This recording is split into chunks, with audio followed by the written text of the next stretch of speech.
بسم اللہ الرحمن الرحیم اقرأ باسم ربک الذی خلق۔ آج کے سبق میں آپ مد کے بارے میں پڑھیں گے۔ آئیے اس کی ابتدا کرتے ہیں۔ بسم اللہ الرحمن الرحیم۔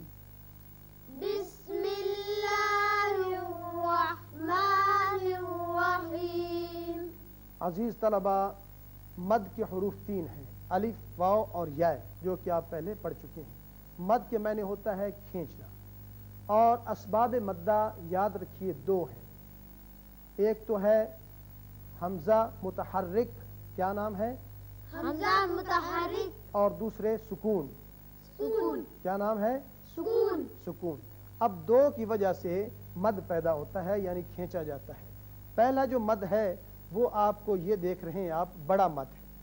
یاد رکھیے حمزہ جو ہے 2 شکلوں میں آتا ہے، ایک حمزہ بشکل حمزہ اور دوسرے حمزہ بشکل الف، جس پر زبر زیر پیش ہو ایسا الف، وہ حمزہ کہلاتا ہے۔ اب دونوں کی تقسیم یاد رکھیے کہ جس حروف مدہ میں سے الف، واو، یا کوئی آ جائے، اس کے بعد یہ حمزہ آ جائے اس شکل میں، تو اس مد کو کہتے ہیں مد متصل۔ کیا نام ہے؟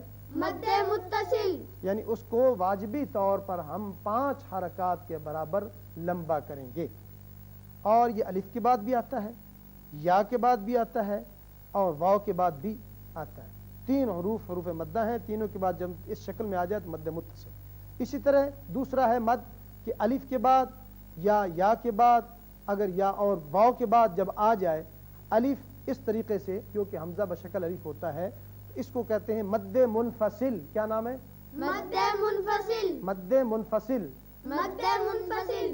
اس لیے کہ سبب مد یعنی حرف مد جو ہے وہ ایک کلمے میں آ رہا ہے، اور ایک کلمے میں مد متصل میں آتا ہے، اور 2 کلموں میں مد منفصل میں آتا ہے۔ یہ آپ بات یاد رکھیے ذہنی طور پر کہ ایک کلمے میں اگر آ جائے حرف مد تو وہ ہوگا مد متصل، اس کو لازمی طور پر کھینچیں۔ اگر دوسرے کلمے میں آ جائے حمزہ بشکل الف، یہ اس کی پہچان بھی ہے، تو وہ ہوگا مد منفصل۔ اور اس میں آپ کو اختیار ہے کہ آپ اس مد کو 1 الف کے برابر یا 2 یا 3 کے برابر کھینچ سکتے ہیں، لیکن ہمارے ہاں اس کا رواج 3 الف کے برابر پورا مد کرتے ہیں، لہذا ہم پورا مد کریں گے۔ اب دوسرا جو آپ کو سبب بتایا مد کا، وہ ہے سکون۔ سکون چاہے جزم کی صورت میں ہو چاہے شد کی صورت میں، اور اس سے پہلے لازمی طور پر الف یعنی جو حرف آ رہا ہے وہ معروف ہو، یعنی پہلے سے وہ الف کے برابر لمبا ہو، اس کے بعد اگر ساکن آ جائے تو پھر اس کو کھینچتے ہیں 6 حرکات کے برابر۔ اس کا نام ہے مد لازم۔ مد لازم۔ تو آئیے اب اس کی مشق کرتے ہیں۔ پہلے مد متصل کی کرتے ہیں، پھر دوسرے منفصل اور لازم کی کریں گے۔ جیم زبر الف مدہ جا، جیم زبر الف مدہ جا، حمزہ زبر ا، حمزہ زبر ا، جا، جا، جیم زیر یا مدہ جی، جیم زیر یا مدہ جی، حمزہ زبر ا، حمزہ زبر ا، جی، جی،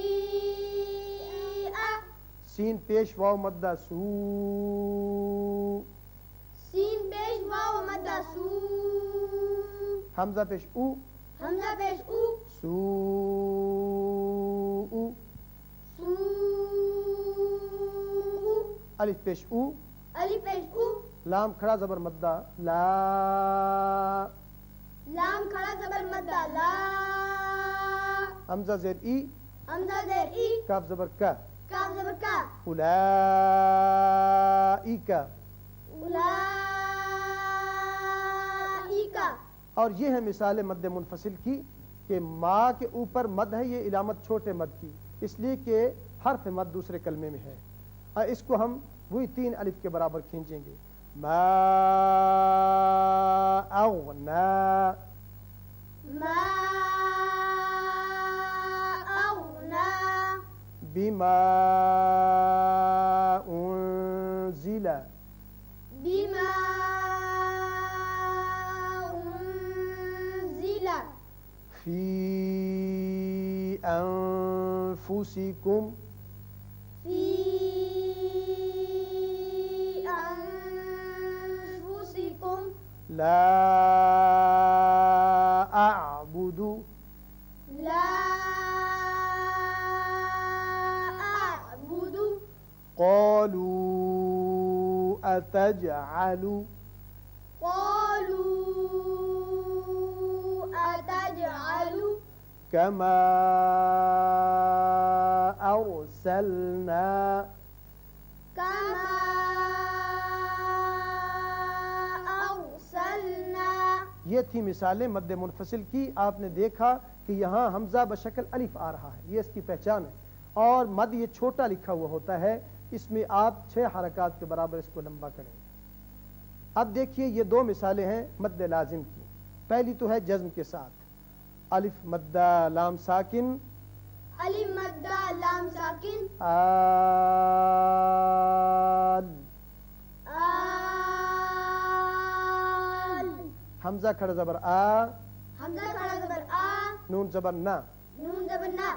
آل آن. الآن. اسی طرح یہاں دیکھیے ضاد زبر الف مدہ ہے، آگے لام مشدد ہے، یہاں شد کی وجہ سے پہلے الف معروف ہے تو یہاں مد ہوگا 6 حرکات کے برابر. وَلَا الضَّالِّينَ.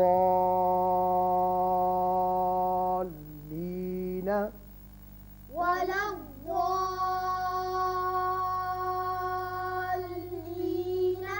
اب ایک دفعہ پھر ان مثالوں کو آپ سن لیں. جاء